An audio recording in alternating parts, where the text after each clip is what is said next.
So I would like to do this shir in dedication of the late Jeff Kaplan, who was a close friend and my next door neighbor, and obviously wish condolences and long life to his wife Margaret and the children, uh, um, and Aaron, Miriam, Devorah, Shira, Tamar, and Elisheva. And I miss Jeff. I miss his sense of humor. I miss his intelligence and his warmth. And just, yeah, the world does feel like a different place without him. And I hope in some way this shir is an aliyah for his neshama. Anybody that's listening isn't going to have any cooking clue as to what's going on, because this is a Gemara shir that's at stage 6 of a 9-part shir. So at least for Jeff's neshama's sake, that's why it was done. But I don't expect anybody to listen and follow. It's mainly for the guys that attend both during the shir as well as those that are part of the subscriber group. All right, before I start with the Gemara shir, something that you can understand is Kevin Mayfield. Teach us, Kev. Okay, so just something that we don't really give much thought to is the Haftorah and the Maftir on Shabbat. And the Maftir is very interesting. It's the last part of the 7th Aliyah, usually on Shabbat and Chagim and on fast days. Actually, I'm saying on fast days as a Haftorah, but on the Chagim and Shabbat. And so it says here from dailyhalacha.com, it's customary to call up 7 aliyot on Shabbat, and then to call up an 8th aliyah, which is called the maftir. And the one who receives this reads a portion from the Navi, which is the prophets, which we call the Haftarah. The custom of maftir and haftarah developed long ago when the government issued an edict forbidding Jews from reading the Torah in the synagogue at threat of death. In order to preserve the memory of the weekly Torah reading, it was decided that the congregations would instead read a portion from the Navi that related to the Torah portion, which should have been read on that particular Shabbat. The custom was to call someone who would read at least 21 verses from the Navi, corresponding to the minimum 21 verses which would be read from the Torah.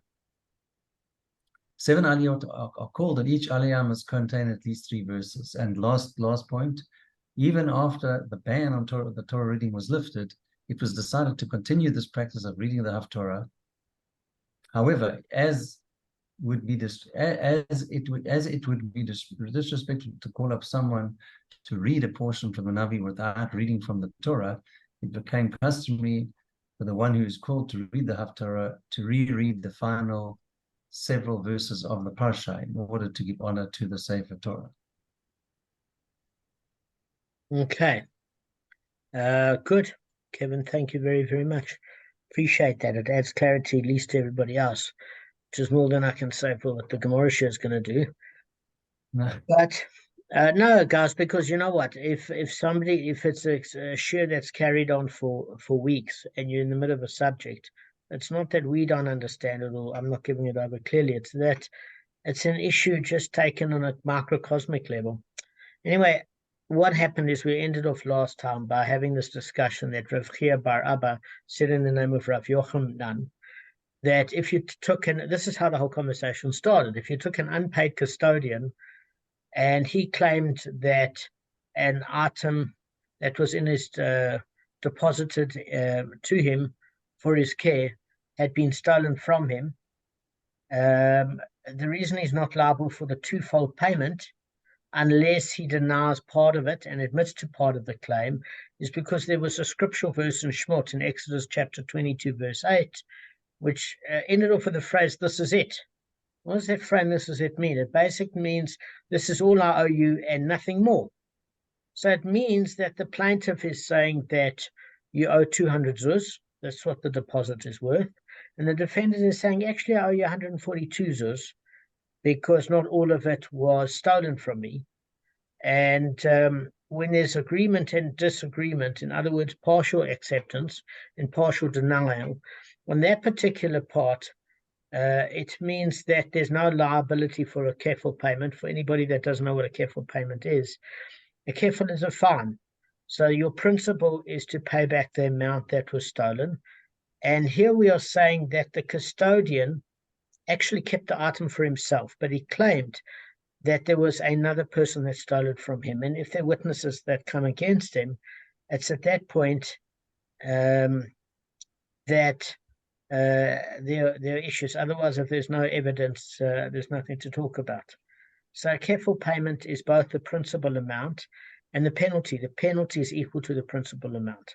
So if you steal 100 zuz, a thief would have to pay back 200 zuz, which is double the payment. For a robber, he only has to return the lost item.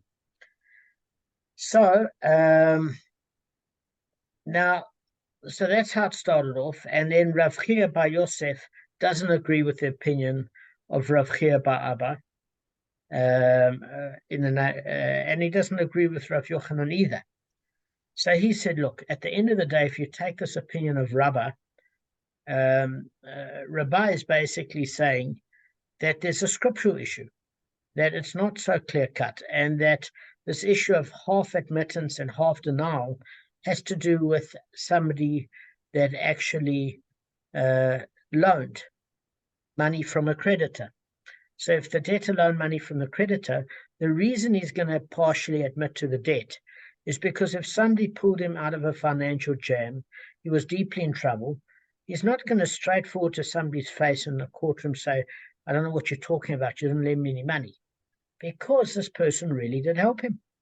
It might be, according to Rabbah, that this person doesn't have all the money, and therefore he comes up with some story that, yeah, for 200 zuz I owe you, I don't really owe you 200, I owe you 100, thinking that he's got together 100, or he can make a payment plan, and then at a later juncture pay the rest when he's actually got the money. But as far as the custodian is concerned of a deposit that was put in his care, he doesn't have such moral compunction as to flatly deny everything as somebody, because he doesn't have any gratitude for somebody lending him money. In fact, he was made an unpaid custodian. He sat there for 2 weeks looking after the item and a myriad of other items in the house, wasn't paid. So if anything, he feels a little bit ticked off.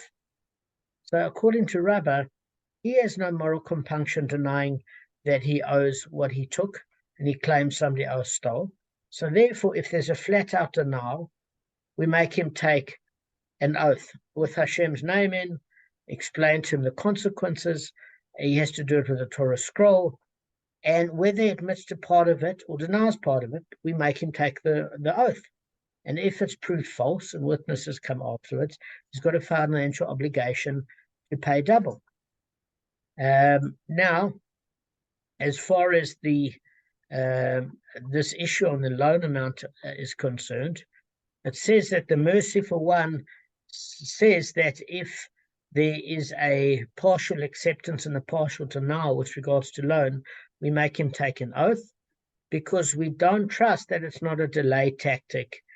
And eventually what happens with human nature is that they're going to say at a later stage, I'll pay some more money, but eventually they might feel quite comfortable and have no moral compunction to pay half the debt and renege on the rest. That's why Hashem said himself, says the merciful one said, for a partial admittance and a partial denial, a false oath could be the case, and therefore a oath swearing using Hashem's name has to be taken into account as part of the court adjured procedure within a court.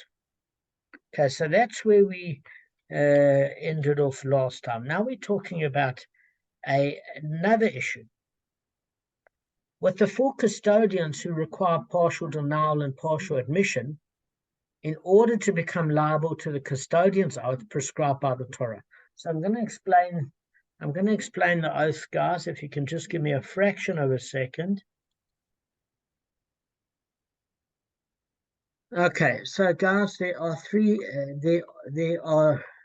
different types of oaths.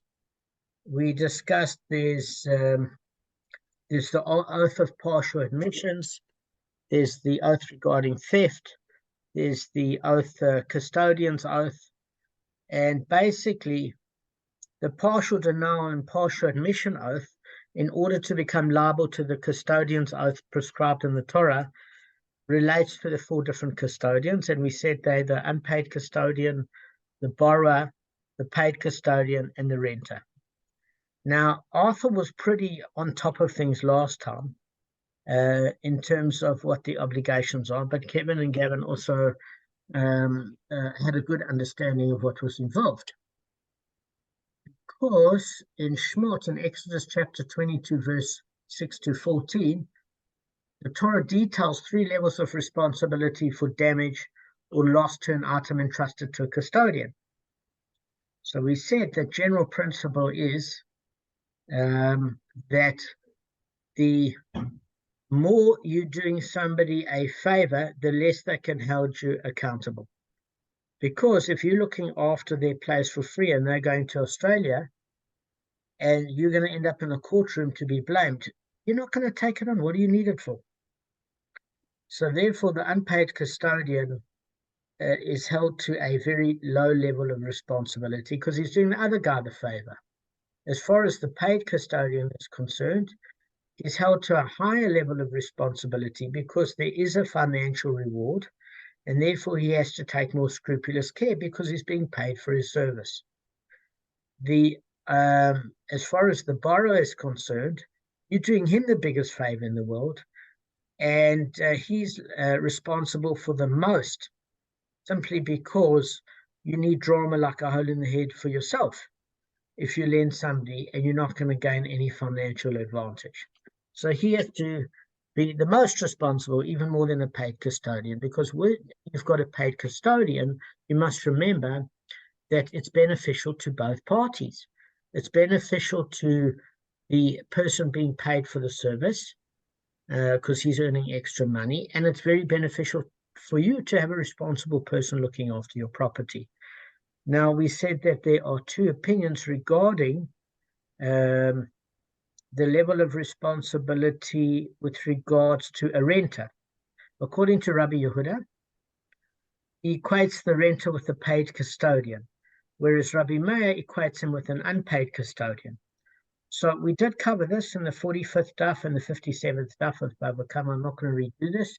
Just incidentally, I understand Rav Yehuda a little bit easier this way, because if you go to Springbok Hire and you hire scaffolding, at the end of the day, you can't afford the 20,000 Rand it would cost to buy all that scaffolding. You would rather pay 400 Rand and be able to get that scaffolding for a day's use.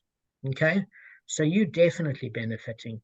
The other party is benefiting tremendously because, as we know, he's bought the asset once off and he continually earns money on the rent. So both parties benefit. So obviously we can understand Rabbi Yehuda with regards to a paid custodian of and a renter, because the renter obviously gives revenue for a property that's already bought or somebody that's renting an asset, and it pays dividends for the person that's bought that asset because they continue to earn. As far as the equation with an unpaid custodian, I must tell you offhand, I don't know, and I'm going to have to actually go back and do Chazorah when the Daf Yomi comes up on Bava Kamma. So in any event, an unpaid custodian is responsible only if the damage or loss results from his negligence. Now, when we say damage or loss, we don't mean that he's lost it, because if he's lost the article, that is negligence. We mean, for example, he was a shepherd and some wolf came and grabbed the sheep, and we've got to see that he's not negligent, and then he has to take that oath of non-negligence anyway. But it could happen that it's more of a mishap than anything else. Now, the paid custodian is responsible even if the article is lost or stolen. Why? Because we said since better safeguards might have prevented these occurrences and is getting paid for that service, he has to be more vigilant. But the paid custodian is not liable for unavoidable mishaps, such as death, like the animal drops dead, or natural breakage, it breaks a bone, or forced seizure. What do we mean forced seizure? Is that basically somebody comes and cocks a gun to your head and says, "Good evening, I'll be your robber for this evening. I would like your sheep, please." That's forced seizure or robbery. Now, the borrower, whom you're doing the biggest favor for, is responsible even in the event of these unavoidable accidents. Why? Because basically, if the car gets hit by lightning, why is it your fault? You did him the favor. However, he's exempt from liability only if the article broke as a result of the normal use for which he had borrowed it. So, for example, we've used this expression before. I borrow a car for the day. Now, the engine has been used by the owner of the car for years. And all of a sudden, I get in the car and the engine seizes. That's not my fault on a clear summer's day in a residential neighborhood when I'm not going on the highway, because it took years for this engine to be badly neglected and not well maintained in order to occur such damage. It's not a once-off. So as a borrower, I can't be expected to be responsible for it. But for example, if I get in an accident where somebody hit my car, guys, let's put it like this. Say you lend somebody your car, and this was in the days before insurance. I actually think insurance is one of the earliest things to probably come into play, because otherwise people would be in severe trouble. They could lose their fortunes overnight. But in a time when there's no insurance, you lend somebody a car, and out of nowhere, a minibus taxi skips the robots and hits this car that you lent this friend of yours and damages it. And he turns around and says, "Well, I'm not really liable because the other car hit me and Mr. Robot."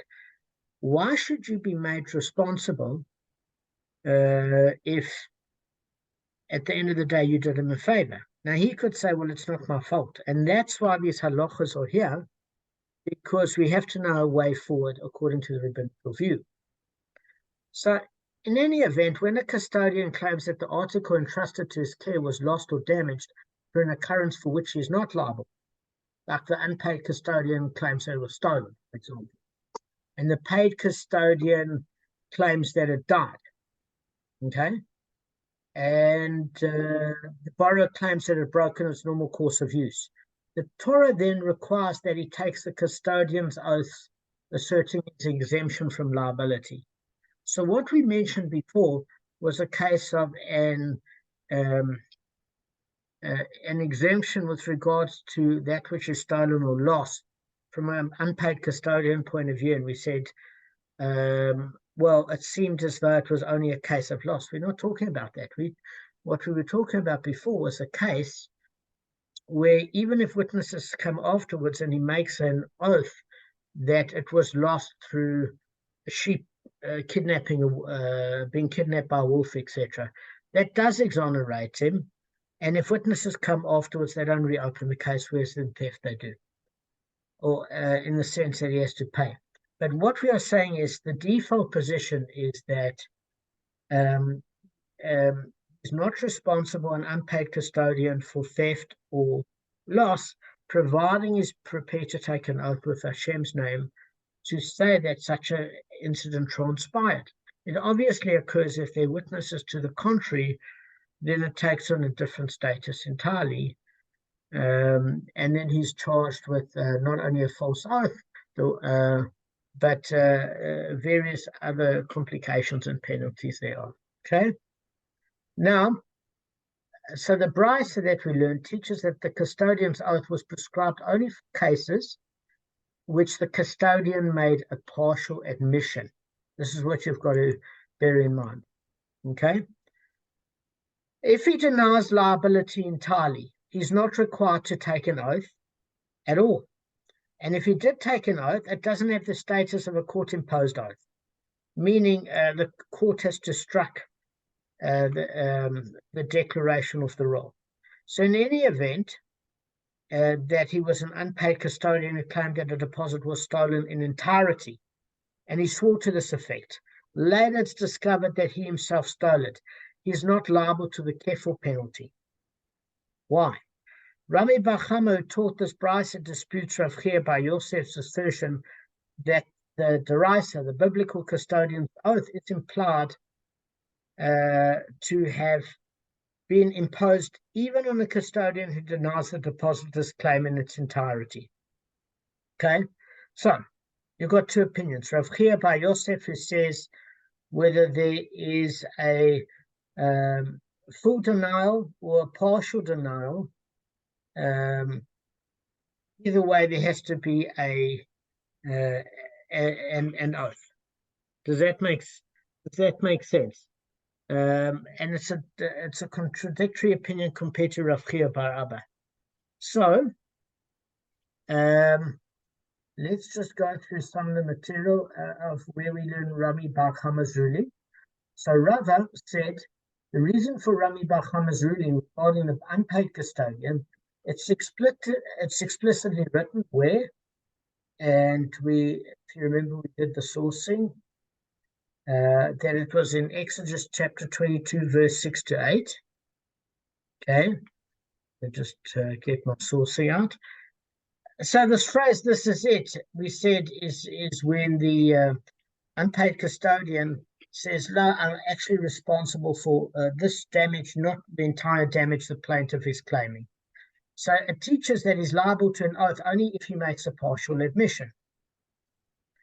So, in other words, Rabbi Bava Kamma understands the verses referring even to the unpaid custodian, because he rejects Rav Chia bar Yosef's suggestion that there's a mixture of scriptural passages, and you have for a loan, this case of we don't believe the person if it's a partial admission and a partial denial, but as far as the custodian is concerned, we make him take the oath, whether it's a full denial, partial admission. We don't believe the middle. Okay, so that's where they disagree. But at the end of the day, we say, fine, that's regarding an unpaid custodian. So we're saying, well, how do you derive the law from a paid custodian? Okay, so the thing of it is they all come from the same pasuk, but they're using gezerah shavas and conjunction words in order to extrapolate the one concept from the other. So Shemot chapter 22, verse 6 to 8 begins with the clause, "If a man shall give," and the emphasis is on the word give. And then the passage regarding the paid custodian begins identically with the clause, "If a man shall give." So that establishes a gezerah shava. So gezerah shava is when the additional words in the pasuk could still be understood, and those additional words are not superfluous because the Torah doesn't waste words. And it teaches us to apply the law stated in the passage of the unpaid custodian and apply it to the passage of a paid custodian, that you need a partial admission and a partial denial in order to have it as a prerequisite for the custodian's oath.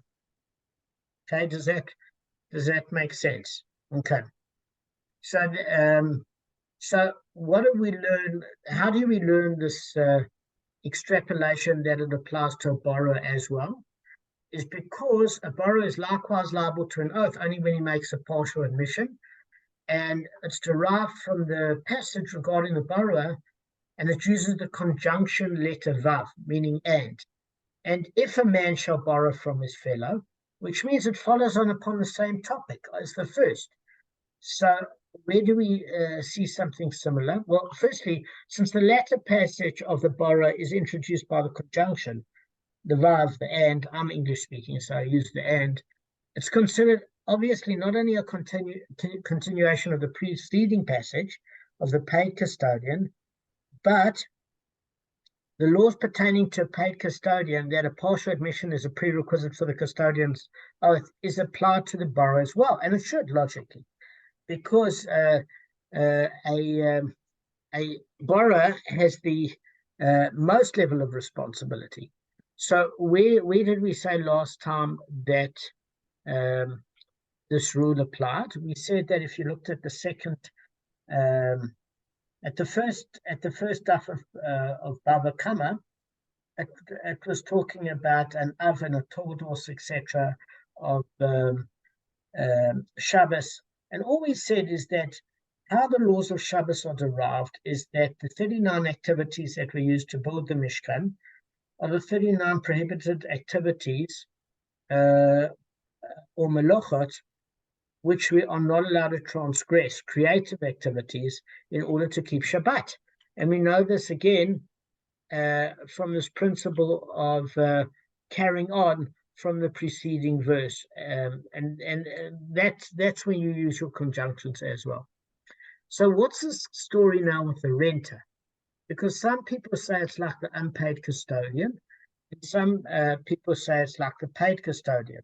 Well, more specifically, Rabbi Yehuda equates the renter with the paid custodian, and Rabbi Meir equates the renter with an unpaid custodian, and they've all got their respective followers.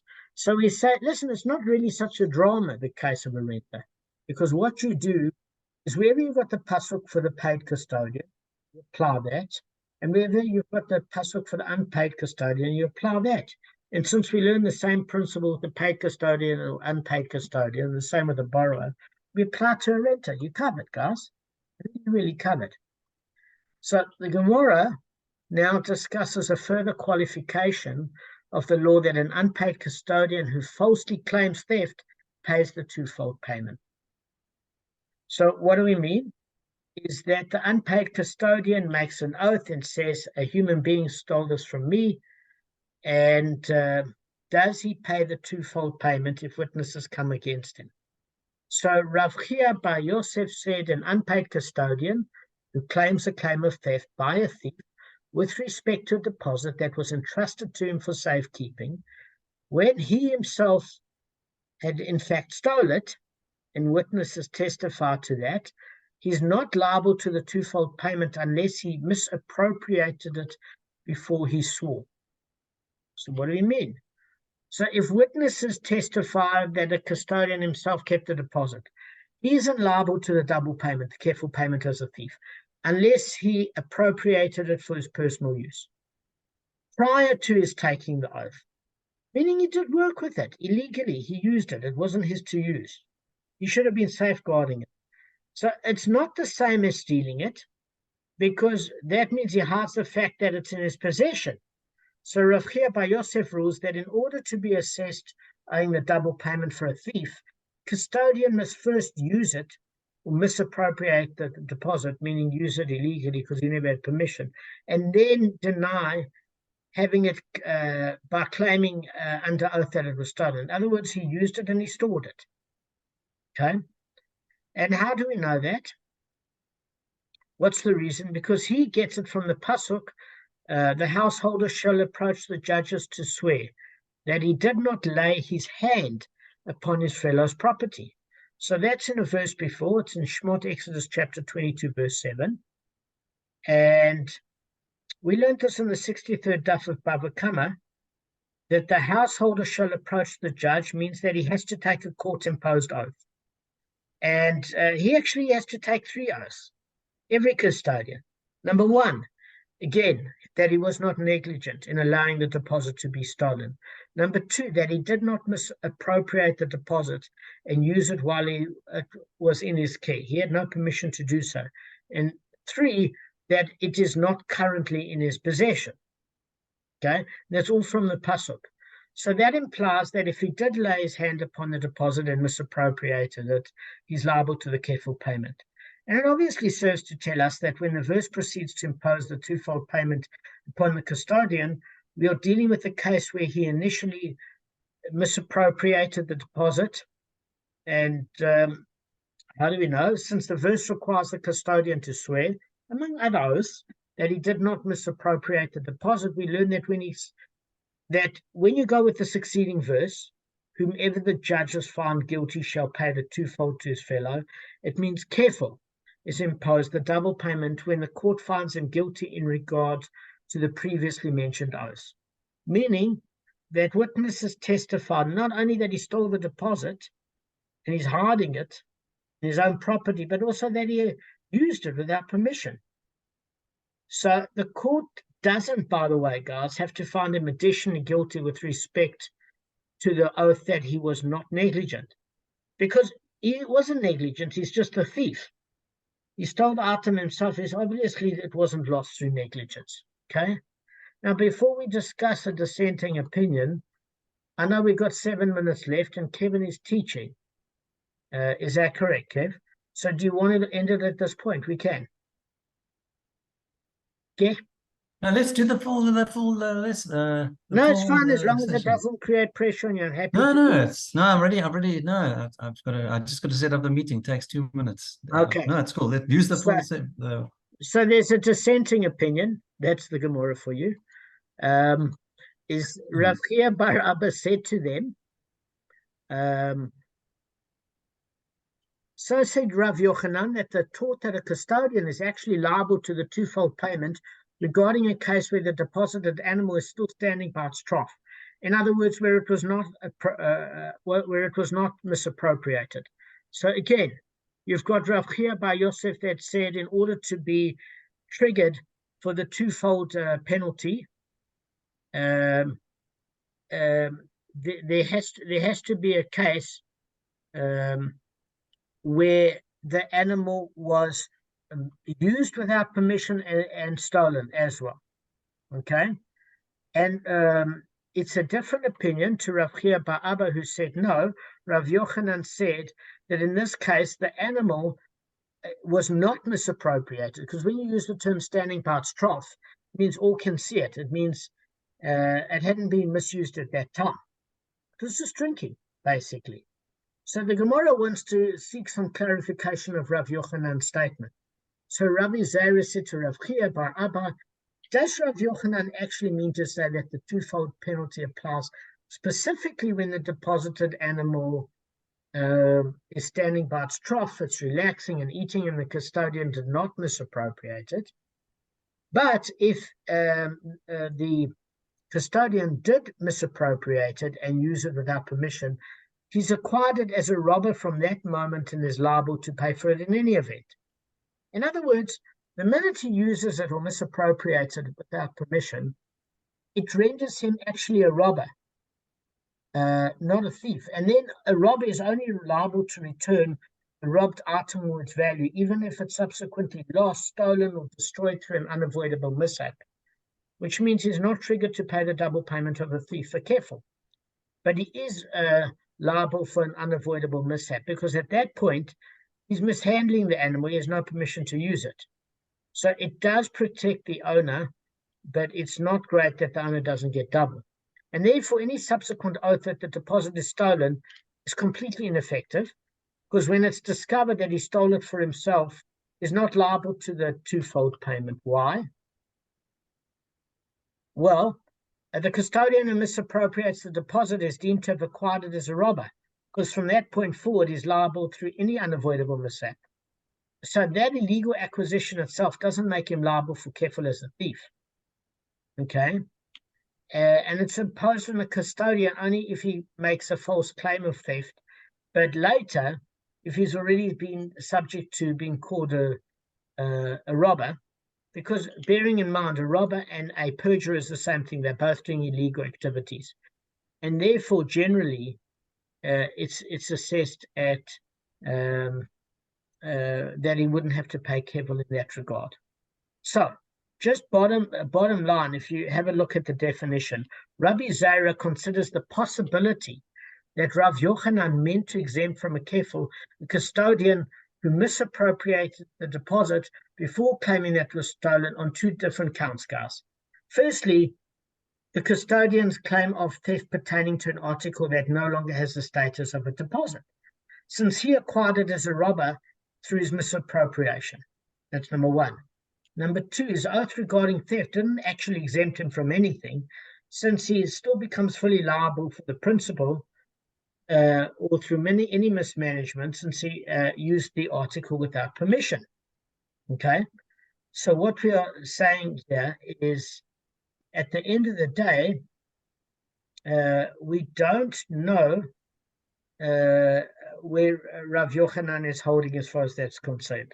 Either does he say that because he misappropriated, that he acquired it from a robber and then there's no kefil, or maybe we say that Rav Yochanan means to say that the twofold payment applies even when the deposit animal is not doing anything wrong. It's just like standing by its trough.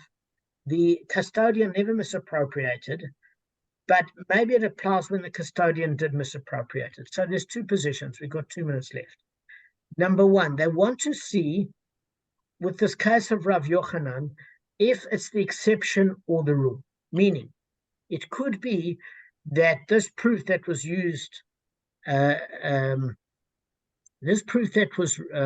used against Rav Chia bar Yosef by Rav Chia bar Abba is not a proof, because he's saying that Rav Yochanan is saying that if it wasn't used, then there's a twofold payment. But if it is used, at the moment it's used before it's stolen, it's deemed as a robber and he only has to pay the principal back.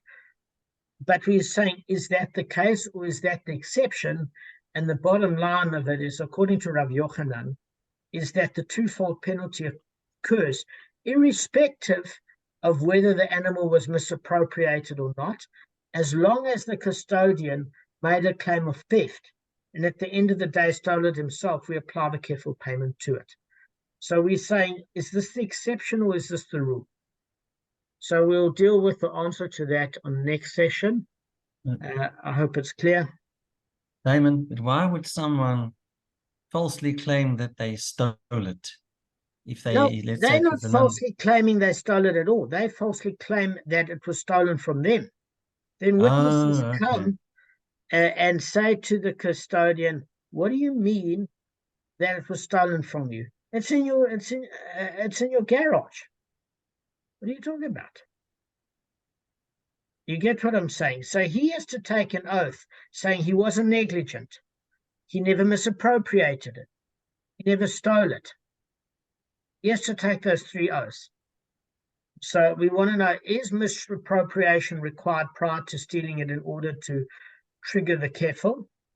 Or does it mean that the kefil is only triggered if it's not misappropriated and only stolen? Do we say whether you misappropriate it or not? If you steal it, you trigger the kefil. And that's what we want to know. That's all.